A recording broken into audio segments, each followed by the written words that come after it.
नमस्कार मंडळी, श्री स्वामी समर्थ। 3 मार्च 2026 रोजी वर्षातील पहिले खग्रास चंद्रग्रहण लागणार आहे। हे ग्रहण भारतात सर्वत्र दिसणार असल्यामुळे याचे वेदांचे नियम आणि सूतक काल पाळणे आपल्या सर्वांसाठी अत्यंत गरजेचे आहे। पण यंदा एक मोठा गोंधळ आहे, कारण 3 मार्चलाच धुलीवंदन सुद्धा आहे। मग होली आणि रंगांचा सण कसा साजरा करायचा? ग्रहण नक्की कधी सुरू होणार? गर्भवती महिला, वृद्ध आणि मुलांनी कोणती विशेष काळजी घ्यावी आणि या कालात कोणत्या प्रभावी सेवा कराव्यात? या सर्व प्रश्नांची उत्तरे आजच्या या व्हिडिओमध्ये आपण पाहणार आहोत। माहिती अत्यंत महत्त्वाची आहे, त्यामुळे व्हिडिओ अजिबात स्किप न करता शेवटपर्यंत नक्की पहा। सर्वात आधी एक शंका दूर करूया। 2 मार्चला सायंकाळी नेहमीप्रमाणे होताशनी पौर्णिमा म्हणजेच होळीचे पूजन करायचे आहे। ग्रहणाच्या होलीवर कोणताही परिणाम होणार नाही। 3 मार्चला धुलीवंदन आहे। शास्त्रानुसार धुलीवंदन म्हणजे होळीची राख अंगाला लावून स्नान करणे, त्यामुळे ग्रहण असले तरी आपण सकाळी हे करू शकतो। मनात कोणतीही भीती किंवा शंका ठेवू नका।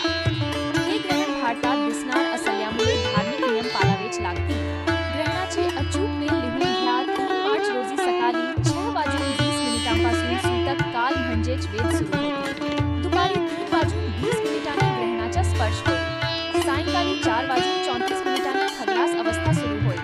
सायंकाळी 5:04 ग्रहणाच्या मध्ये असेल आणि सायंकाळी 6:28 मोक्ष होईल, म्हणजेच ग्रहण पूर्ण संपेल। लक्षात ठेवा, सायंकाळी 6:20 ते 6:28 हा काल पुण्यकाल आहे। या वेळेत केलेली सेवा सर्वात जास्त फलदायी ठरते। नियम आणि खबरदारी आता पाहूया। नियम कोणाला पाळायचे आहेत? सूतक कालात शुभ कार्य करू नयेत, पण लहान मुले, वृद्ध आणि आजारी व्यक्तींसाठी हे नियम शिथिल आहेत। गर्भवती महिलांनी विशेष काळजी घ्यावी। सकाळी 11 वाजेपर्यंत जेवण करून घ्यावे आणि त्यानंतर सायंकाळी 6:28 पर्यंत नियम पाळावे। या कालात धारदार वस्तू जसे की चाकू किंवा कात्री वापरू नका। शक्य असल्यास झोपणे टाळावे, पण तब्येत ठीक नसेल तर औषध किंवा पाणी घेण्यास हरकत नाही।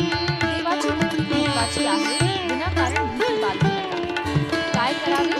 आध्यात्मिक सेवा हा ग्रहण काल म्हणून सिद्धीची एक सुवर्ण संधी आहे। एक सकाळी दूध आणि अन्नामध्ये तुळशीची पाने टाकून ठेवावी। 2. ग्रहण कालात श्री स्वामी समर्थ किंवा ओम सोमाय नमः या मंत्राचा जास्तीत जास्त जप करा।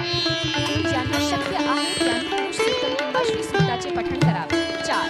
ग्रहण सुटल्यानंतर म्हणजे सायंकाळी 6:28 नंतर कपड्यांसह स्नान करावे आणि भरभर गंगाजल शिंपडावे।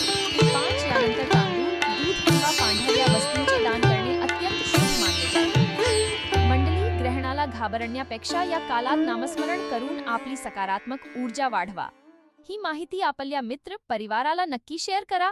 तुम्हाला ही माहिती कशी वाटली हे कमेंटमध्ये सांगा आणि श्री स्वामी समर्थ लिहायला विसरू नका।